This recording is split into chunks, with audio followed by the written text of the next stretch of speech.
Do you guys have an opinion on real money gaming? I'm sure you heard about the taxation in India. I'll go through each one of you because it's such a big monster in the room that we have to talk about it, right? Like while I see this, Harsh is a really good friend of mine, the Dream11 guy. I think he's Nitish's friend as well. But how do you think it affects Dream11 and all of his competitors, this tax? Do you think it's fair that they did what they did? Let's start with Animesh. I don't think it's fair. I think it was too harsh.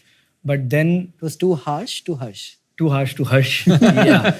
But I felt that it was more harsh on the profitability from my layman understanding because I saw that Dream11 did put out a coupon code in a way, it did not affect the end user at the end. So I think smart plays always come into play. But yeah, I guess it did take a hit. I had good friends in MPL and Winzo who were really affected. I met the Winzo co-founders a couple of times and they have been our very good clients. So has been MPL. People were really hit hard. So I actually pity for the industry because that was like a one night thing. It just suddenly changed everything for them. So, take care. But yeah, I think the government has a big team working on them. So they always take the best decision. I'm all for free market capitalism. I feel like if somebody is willing to engage with a certain platform consciously, somebody able, willing, adult, spending his own money, I feel like regulations cues industries in manners which is not always conducive to innovation and evolution of whatever industry. I feel like there should be less control and not more. Nitish, this is a more nuanced question for you because I know Nazara doesn't really do RMG, but you have a tiny component which is Yes. like 1% or 2%. 2%, yeah. Yeah. What do you think? Look, I think over the last few years, it's clearly been demonstrated that the consumer demand is there. Consumer interest in participating and playing real money games is definitely very high in India. It's not new, right? People participating in betting in cricket has forever been there. Whether it's not even allowed, it's banned. But it's Would you been, argue that it formalized what was otherwise a black market where we as Indians were not benefiting from the tax revenue?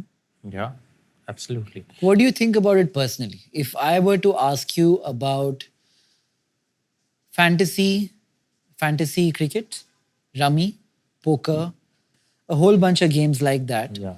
which game requires the most skill to least skill in that order? I think so. It's not necessarily the game, but how it is played and who is playing it, whether it is for skill or not, right?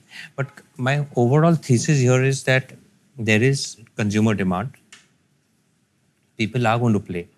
When you ban, you've seen in many states, for example, in India, where games have been banned, the online real money games have been banned. The business has usually gone underground to more irresponsible players, Right. which completely exposes the users. Right. So I think the right balance with the right amount of regulation and framework for companies to responsibly do it, as well as the government to get its fair share of tax, is probably a healthier place to be versus a completely unregulated market, which is going underground and getting screwed up. Now, in terms of what is the tax, what is the fair amount of tax, I think there's no perfect answer.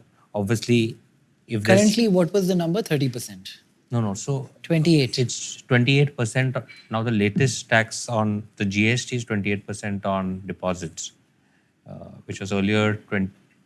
I mean, gaming companies were paying 18% on their rake, right? Now the spectrum can be very large. It could be 18% on rake. It could be all the way 28% on entry fee. Is the tax now on rake or the money? It's on the money you deposit. So if you put in 100 rupees in your online Do you wallet, think that is the part people are contesting, that it should be on the rake and not the money put in? yeah, I mean the industry is, of course. I mean, they would want the least amount of tax, right? So that is the main contention. It is okay to charge the revenue of the company, but like in e-commerce terms, not the GMV. Yeah. So that's where it is right now. But I think over the next few months, hopefully there will be more clarity on how this pans out. Hi, I'm Nikhil Kamath. I'd love to know what you thought of the episode. Comment, like, and subscribe. And thank you for watching.